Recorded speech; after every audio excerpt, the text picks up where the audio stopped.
Open Book with Susan Baier, the show where we get to learn more about our local leaders and find out more about the people behind the titles. I'm your host, Susan Baier, the Executive Director of the Allen County Public Library. We are coming to you from Studio B in Access Fort Wayne at our downtown library in beautiful downtown Fort Wayne. I am so excited to learn more about our guest today. I often hear her described as one of the most often quoted leaders in Fort Wayne. So I'm really excited to hear from her directly. We have with us today the director of the Community Research Institute of Purdue Fort Wayne, Rachel Blakeman. Yes, thank you. I'm so glad you're here today. Glad to be here, thanks. So about that whole most often quoted leader in Fort Wayne, if there is an article about the labor market, the economy, workforce development, your name is often linked to it. Yes. So can you tell me more about that kind of work that you do? Sure. So historically, the Community Research Institute, known as CRI, has done a lot of work in economic development and workforce development, and we continue to do that as myself in doing that work in following monthly labor market numbers. So every month, the Department of Workforce Development issues a very comprehensive report about every county in the state, so all 92 counties. And we find out information about the number of people working, the number of people looking for work, the unemployment rate. Now, those numbers are not seasonally adjusted, so it's difficult for us to do month-over-month comparisons. So I don't like to compare, let's say, when the December numbers come out in January. I won't want to compare that to November, but I will want to compare what December 2024 looked like compared to 2023. The one exception to that was obviously during the pandemic, where we needed to look at month-over-month numbers. I'll never forget the day that I looked at the numbers of the initial unemployment claims in March 2020, and it was thousands upon thousands, where we realized just how quickly the economy was shutting down. So I do that information, and so I stay on top of that as an indicator. Also now, in the age of inflation, I've been following the Consumer Price Index, and so I put out a monthly statement about that and looking at the numbers. So really, I'm data-driven in all of this. This isn't about my personal opinions. The data tells us what's happening. How big is your team at CRI? That would be me. Oh, wow. Yes. Team of one. Okay. Right. Yes. But obviously, I work for the university, and so I'm able to tap the knowledge and the insights and wisdom of some of my colleagues when appropriate. So I work with my colleague Heather Tierney, who's in the economics department, and we do the annual Fort Wayne Outlook. So that'll be coming out here this month, talking about what we can expect in 2025 as best we can predict. So you are all about the data. Yes. Data-driven work. What makes good data? Well, so what I like to talk about is understanding that I have a preference for public data sources. So there are proprietary data sources where you pay companies to do that, and there's reasons to use that, and I've used it in some of my projects, but my preference is that I like to look at public information. So typically that comes from either the state or federal government. So the example I like to talk about, we're coming into the end of December. So if you watch in the week between Christmas and New Year's, U-Haul will be happy to tell you about the states and the cities where people are moving to and from. Mm-hmm. And it only comes from U-Haul. So that means then the good folks who are using Serva here in Fort Wayne, Indiana, are nowhere to be counted. So it's a very limited data set. Sometimes it's kind of right, sometimes it's kind of wrong, it all just depends. Whereas I want to wait for information coming from the federal government using things like tax returns to better understand where people are moving to and from. So that's a good distinction about the proprietary data sources, the limitation, the difficulty with the public data sources is the lag time.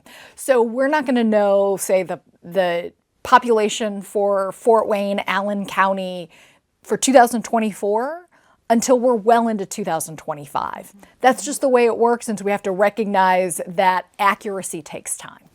So a question I get a lot in my field, and our staff gets here, how do you know if you're looking at good data? How do you know if the information source is a sound one? And I'm curious what your answer would be to that. Yes. So I do a lot of work with data of Census Bureau, Bureau of Economic BEA, BLS, Bureau of Labor Statistics, CDC, and so I look at it from the original data source. So what I see is a lot of times that entities, and actually like Stats Indiana from Indiana University is fantastic. They pull their data from another location. So it's really about looking at the credibility of sources and the familiarity. So for folks who are brand new to this, I see them and they'll be like citydata.com. I mean, I don't know if that's actually a real thing, but they'll come up with this and I'm like, and then it might be 3 or 4 years old. And if we think about the lag time and the importance of the most immediate data, we may not have real-time data, but I want to use the most recent data or be able to create a time series. So it's really about looking at the original data sources. So I have many staff here who are all about the data, love digging in, love a good spreadsheet, and I am so glad I have that staff. My head isn't quite wired that way, but here's what I do love.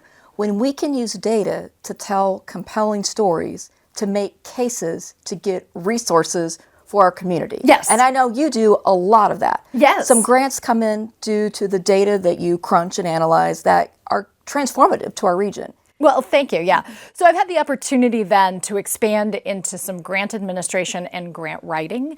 And what you have to do, I've learned, is and I'm talking about state and federal grants, is really then being able to articulate a position, tell a story using information. And so in order to get grant funds, you have to have bad things happen. So it's very curious when you're thinking about it and you're writing a transportation grant and you're kind of disappointed there's no fatalities. And it really sounds awful, but often that might be one of the metrics, is wanting to create solutions of transportation projects that avoid future fatalities, but better yet, obviously, we can't remedy a past fatality, but that's an indicator of a problem. And so there are so many data sources out there. I mean, the U.S. Department of Transportation has a couple really robust tools that give us very particular information at the census tract level. So we're able to get information. I'm writing a grant right now where I was able to find out the percent of adults who are obese or have diabetes at the census tract level. And that really is helpful for us to articulate the needs of our community. That is fascinating how you can drill down to that micro level. A topic I often hear you speak about or quoted about, write about, is the idea of affordability, particularly to the comment that Fort Wayne is an affordable place to live. Yeah, that was a very true statement about 30 years ago. That has been evaporating over the past 20 to 25 years. So when we look at affordability, we have to look at two factors. We want to look at the cost of goods and services, and then we also have to balance that against our paychecks. And that's really where we've been lagging. So if you look at our average home price, our housing costs less than it does nationally. And so we often celebrate that. The challenge is our paychecks are smaller than that. So you're going to ask me about the numbers, and people are always like, don't you know the numbers? I'm like, no, actually I keep it I have it on file. But so our cost of living is about 93, 94 cents on the dollar. Our average wage is about 84 to 87 cents on the dollar. So really, to be an affordable place to live, our cost of living should be smaller than our average paycheck. So if we're looking at like 84 cents on the dollar and the cost is like 93, 94 cents on the dollar, we're not getting ahead. And so when we celebrate our low cost of living, what we also are recognizing is part of that is being driven by our below average paychecks. And this is a problem that's across the state of Indiana. This is not a uniquely Allen County problem, but we keep investing in an economy that really doesn't exist anywhere else, and that's not a statement that we want to be celebrating. And I recognize, because sometimes people will say, well, like we're really dependent on manufacturing, and I'm like, yes. If my choice is manufacturing jobs or no manufacturing jobs, sign me up for the manufacturing jobs. Sure. But the challenge is that we're not having those higher paying jobs, information technology, more college graduates. Obviously, I work for a university, but it's more than just that, is really then saying we don't have an economy that's supporting higher wage jobs. We have too many $17 an hour jobs and not enough $70,000 a year jobs. I believe, if my research is correct, that you came to the area in 1999? I did. Okay. What have been the major changes you have seen in Fort Wayne and Allen County in your years here? Sure. Well, so I think what we've seen is one, the revitalization of downtown Fort Wayne. I mean, that's really just been a story that I think those of us who have lived here for decades have really seen evolve in positive ways. I mean, so first of all, I'm here at the Allen County Public Library. I remember, I think when this might have been a parking lot that I'm sitting in, and the investments that have been made on both the public sector and the private sector. And so that's really been a community jewel that we've seen. We're also now starting to see that the investments into, I moved last year, but I used to live over by Lakeside Park. And so seeing the investments that are being made by individuals in their houses clearly is a vote of confidence in neighborhoods that we're seeing. I also think, though, one of the challenges we've seen is we've lost a lot of good paying jobs. I mean, so when we think about it, if you don't remember this, but Navistar and when we had the headquarters of Lincoln, before that left to Philadelphia, we've lost a lot of high paying jobs. We haven't replaced those. So I think that's kind of the undergirding. Now, obviously, we've got Parkview Health. So we've got some other Sweetwater, some large companies. But we've really lost a lot of higher paying jobs. Those were the $70,000, $80,000, $90,000 a year jobs. And we haven't replaced those at the same level.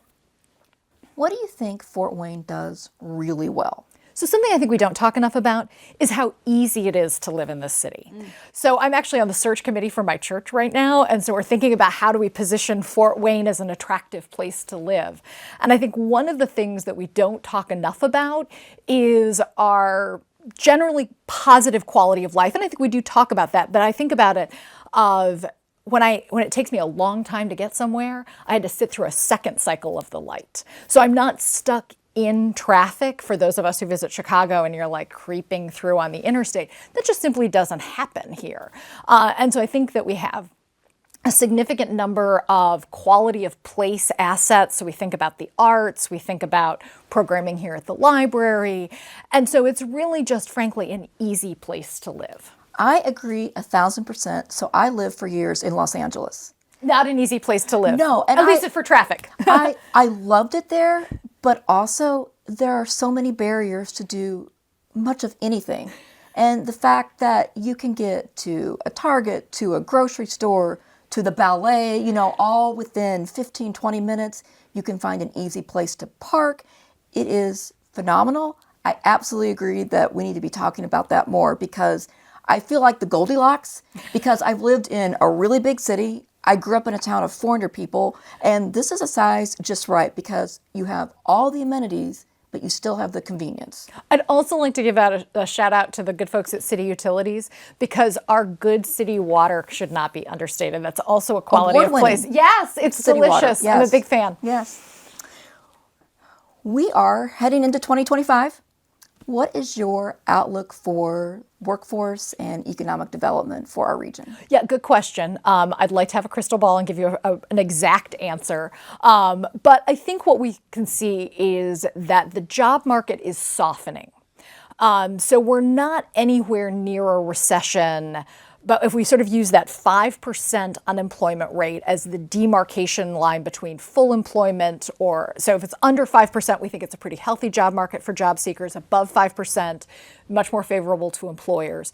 We're in the 4% range thereabouts.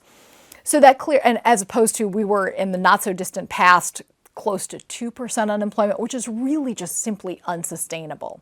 So assuming that we don't have external shocks to the economy, so we have a new administration coming in Washington, what do things like tariffs look like and potentially adding to inflation? Obviously, other unknown events. I mean, nobody predicted the pandemic when I was writing my prediction for 2020. That was clearly not on the horizon. So we don't know but I think we're probably going to see more of the same. I think the economy overall is more fragile than we want to talk about because of inflation. So if we think about it, you're seeing restaurants close, small businesses putting out pleas of like, hey, I'm in my make or break weeks. Right. And that's clearly happening on these more discretionary purchases. And so as people are feeling like their paychecks aren't stretching as far, and that's true. I mean, some of us have gotten pay raises. I have not in any meaningful way to be able to keep up with inflation. People are feeling tight, and then also knowing that inflation just doesn't seem to be slowing down. So they might not be as interested in making those discretionary purchases for goods or services, which is going to leave us in kind of a tight spot, especially because inflation is not coming down to the 2% mark. So we're not going to be seeing interest rates coming down as quickly as we had wanted or hoped, because again, we don't want to see inflation come raging back. There's a game that the Federal Reserve has to play, and we're all chess pieces in it. So speaking of jobs, I would love to talk about your first job. Sure. And what that was, and if you have any memories from it. Yeah, so I was a hostess at Chi-Chi's Mexican restaurant and had to wear the ridiculous outfit. Yes. So yeah, I mean, it was a job when I was right out of high school, and I mean, I've worked in restaurants and food service off and on since then, and so I feel very comfortable in that space as a result. And I also ate a lot of tortilla chips. I believe that Chi-Chi's is making a comeback. They are. I just want to know if they're going to bring back the outfits. You can only hope. So, speaking of early memories, did they play a role in your childhood? Yes. My mother was an elementary school teacher and a school librarian before I was born. And so libraries have been a very important part of me growing up. Like that was the source of books in our household. And also if you come into my house, you don't see any books because they all come from the library and they all go back.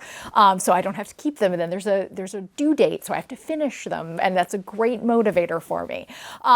So libraries have always been important to me. And that was actually one of the wins of moving to Fort Wayne that I didn't realize was moving to a county that had a strong library system, because that's not universal in the state of Indiana. I grew up in Ohio, which has a very strong library network across the state. Definitely. That is not the same story in Indiana, but we are fortunate here in Fort Wayne and Allen County to have this resource. We are really blessed and have amazing community support. Yes. So I was going to ask about your favorite teacher. That probably was your mother.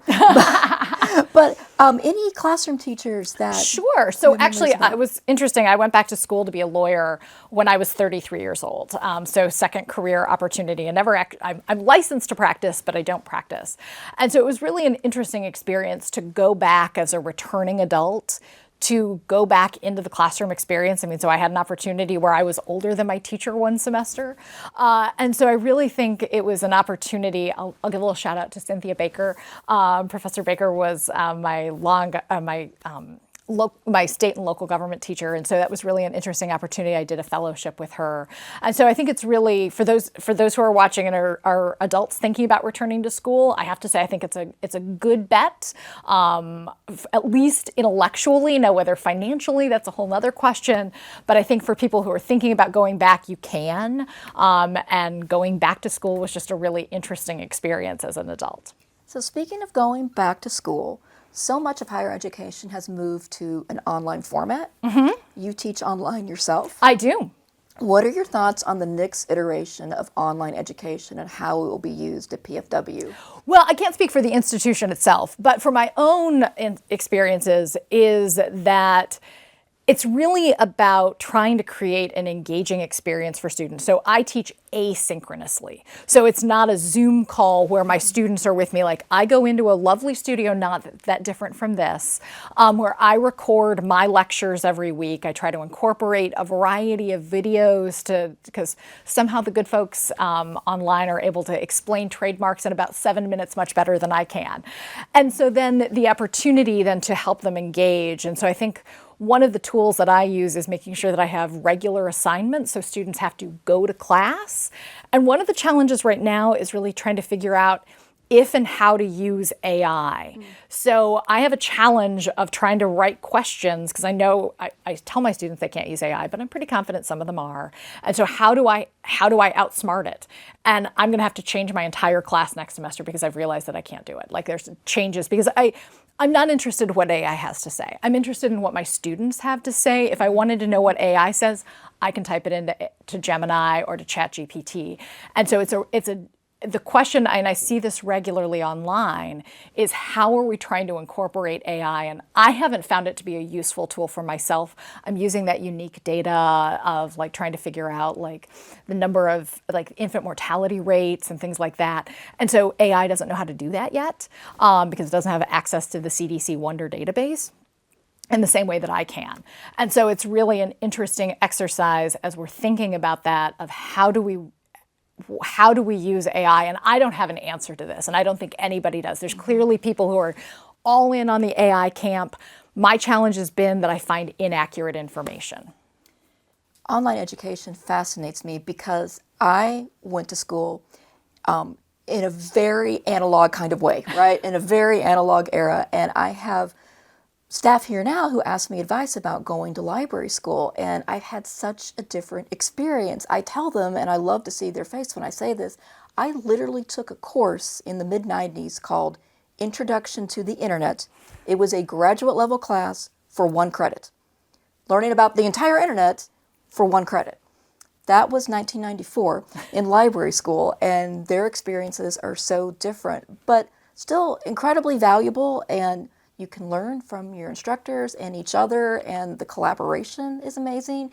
And the way, particularly if you're a returning student, to do it on your own time and incorporate, the responsibilities of being an adult is amazing, but it's very different. And the AI element, that is just... It's a great unknown. Yeah. It's a great unknown. And I think, because I hear a lot of people talking about it of like, well, isn't it kind of the same as allowing students to use calculators? And calculators are a binary experience. You put in the data and it comes out with a number. There are multiple ways to look at the questions that you're asking AI. And so again, the reliability factor to me hasn't been demonstrated with the content that I'm looking at, but others tell me it's amazing. So I do like the AI summaries on Amazon, just for whatever that's worth. Those are handy. Yeah. Mm-hmm. Yes. So let's talk about the city we know and love, Fort Wayne. Yes. If you have an out-of-town guest for the weekend, what is on the itinerary? What do they have to see in Fort Wayne? Well, it depends on the season. Sure. Because obviously Fort Wayne looks a little better in the summer, we have to admit, in terms of being outdoors. And so things that I like to do is I like to take people to Coney Island downtown as something fun. I also am working through the list of One Lucky Guitar, the advertising agency, has a list of the best taquerias in Fort Wayne, which people don't really... This does not seem to be a well-known list, so I'm going to encourage people to visit that. I did not know about it. And so then I'm trying to check off taqueria places on there, and so I've taken friends there. And so then also depending on if they come to town when there's a particular activity happening, I mean, so it really just depends. I drive by Coney Island a lot, and I'm amazed. Rain, shine, snow, ice storm, there's always a line out the door. Yes, it's been in business for more than 100 years for a reason. Yeah, they know what they're doing. What do you think is a hidden gem in Fort Wayne? Oh, goodness sakes. I think I had this, you had given me the questions in advance and I was trying to think about what this is. So I think in some ways that the library is not that hidden anymore, or hasn't been, but I think that's one of the quality of life places. Again, I also just think that the ease of life here is that I also think the diversity of experiences in Allen County, so that way, if you want to go on Calhoun Street, there's a very international flair to that in a way that's actually been very organic rather than being implemented by the city of Fort Wayne, that really this has been entrepreneurs setting up. And I was just at one of the Asian markets this weekend picking up some items. And then the opportunity to be able to be in very rural areas, Amish populations, then having downtown and suburban experiences. So it's a range of opportunities. I had a friend in a few weeks ago from Los Angeles, and she had never been to Indiana before, let alone Fort Wayne. And I knew she loved horses, and it was a beautiful fall day. Summer is wonderful here, but a perfect Midwest fall day, it's just the best. We drove out to Grable, and her mind was blown. She said, "These horses are working." Like, yes, that's what they do. Yeah, they're not just for decoration. This is a real thing. So hidden gem out in Grable for sure. Yes. Something that I find really inspiring about Fort Wayne is the commitment to service and giving back and volunteerism. And I wondered what causes and organizations are near and dear to your heart. Sure. So I actually serve on the St. Joe Community Health Foundation board. And so we are a health conversion foundation from the sale of what was the St. Joe Hospital. And so there's really a priority with serving vulnerable populations, immigrants, infants and mothers, food and nutrition. So there's really an element and the opportunity to do a lot of grassroots funding of smaller organizations. I have the opportunity to work with a lot of nonprofits in my day job. And so really then being able to see the good work that they're doing is really interesting with that. So we have a final question, and the segment is called The Tail End with Toonses. So I'll explain. Okay. Toonses is my very opinionated, very feisty cat. Okay. And he has a lot of questions. He was not able to come to the studio this morning. You know, rules. Even the library director has to follow rules around here, right? But because cats are not a service animal. They are not. Very good. They are not. Dogs and miniature horses exactly, are, but not cats. Mm-hmm. But he did have a question that he wanted me to ask you. So we are at the beginning of 2025. Let's look 25 years in the future. What would you like for 2050 for Fort Wayne and Allen County? What would that future look like in your ideal world? Sure. So, so first of all, I always like to qualify that when we're looking ahead, it's very hard to predict more than 5 years out. But I think really what it is I'd like to see the economy catch up with our quality of life and quality of place. So we're doing a lot of investment of what I sort of call Chicago level amenities. So we think about the growth of downtown apartments. We think about the thriving local restaurant scene and the art scene and things like that. And the challenge that we're facing is, do we have the paychecks to continue to support that? And so I'm hoping that we continue to invest, obviously, in higher education, and obviously from the state of Indiana, but also the people who live here invest in themselves, whether they're at PFW or another institution, and come back and bring those talents here. And so that way we can start to shrink and, if not exceed, that cost of living disparity that we're experiencing now. This has been such a great conversation. Somehow I'm craving a coney dog right now. I wonder why. Thank you so much for being here, Rachel. Sure. Thanks for having me. And thank you so much for watching Open Book with Susan Baier. Until next time, keep turning those pages.